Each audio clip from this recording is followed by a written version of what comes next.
It was like I wasn't breathing right. It was like all the colors faded out of everything, and it got to the point where I was driving over 100 miles per hour, just hoping my little Honda would spin out of control and that'd be it. I'd be out of the pain because I could not stop the pain. When I didn't think things could get any worse, I get this middle of the night phone call from my brother telling me that our dad had passed away. Every day when I woke up, it would be the first thing I'd remember. I blamed myself. I knew his health was poorly. I didn't say anything to anybody because I myself wasn't doing very well. So I didn't think I was in a good place to tell anybody. I came across this article where all these people who had way bigger tragedies than I experienced, what did they do? And that was keeping a gratitude journal. So I whipped out my notebook right then and there, and I just wrote, I got to see my dad before he died. My last words to him were, I love you. My mom's gonna be okay. And I just kept writing, and I thought, well, I gotta keep doing this. If I don't do this, I'm gonna give up, like I gave up on everything else. 2 months into it, I realized my life had turned around, but I'm sure it turned around way before that. It just took a long time for me to realize it, to wake up from the fog that I was in. And I thought, well, what was the magic bullet that I did? And I thought it was a pill or a diet or something, or a book I read, and then I realized it was that journal. So I wanted everybody to start a gratitude journal, and that's when I decided to make the gratitude app. I'm the first woman to launch an iPhone app. At first, I was trying to juggle this side hustle while working at NASA. And when my kids came into my life, and we worked really hard to get those kids in our life, I wanted to be able to raise them. I didn't want to outsource motherhood to an agency called daycare.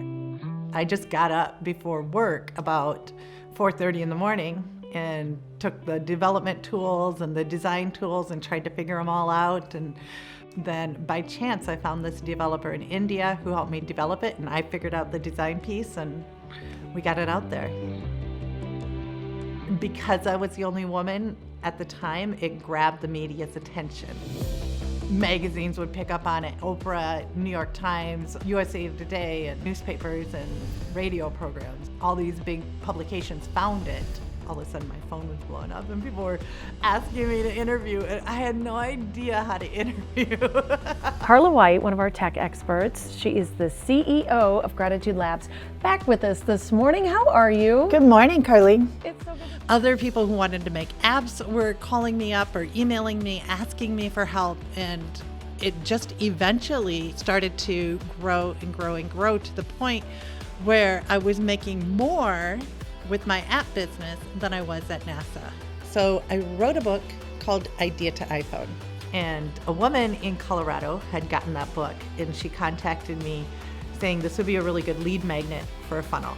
But I have no idea what a lead magnet or a funnel is. So I went to Funnel Hacking Live about 2 months later, still didn't know what a funnel or a lead magnet was. Doors flung open, and I said to myself, whoever I see next is gonna completely change my life.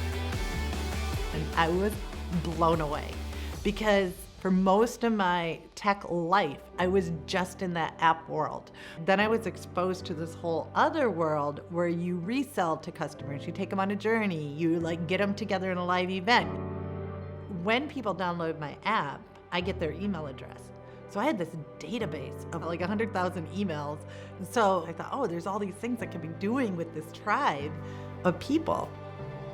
ClickFunnels has allowed me to understand what people are wanting right now, what they need in their lives, and how to deliver it to them, and how to take them on a journey where you're truly impacting their life. So before, what I understood was I sell them an app and good luck, and please don't contact me again. And now my app, that's just the start of the journey. You get my app, you're gonna hear from me, I'm gonna introduce myself to you, you're gonna hear about my story, I'm gonna invite you on a journey together. Hey, write to me, I do wanna hear from you. And it's helped me find my voice. It's helped me make even more of an impact with the people that I wanted to touch already. And it's taught me how to create products, things that people really truly want in their lives and what the world really needs right now.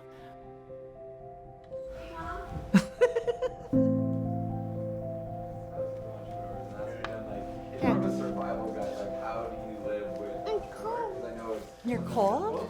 So Oh, no. You don't have to do it right now, because obviously. Gentle.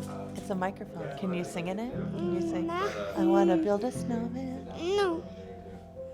What are the other spouses say? When I first started writing in my journal, I really wasn't sure if I was doing it right.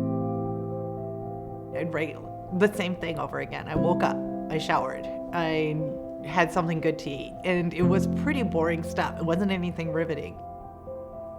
I remember that girl. I remember her being pretty scared and hurt. I remember her really well. When I look at the photos, completely different face in those photos. A couple months into it, things were changing. It wasn't, I just woke up, I just showered. I had 5 minutes with my kids. I had a good meal. I woke up today. You know, I got so many friends that aren't gonna wake up next summer, you know. I get today, I get tomorrow. And I always tell myself, like, you don't know how to feel full if you've never felt hungry. You don't know how to feel healthy if you never felt sick.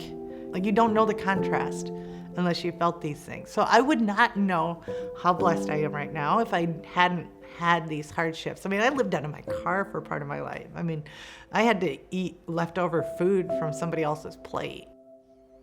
It's a shame that we are conditioned to think that we don't have this in our lives. We have so much. We all do.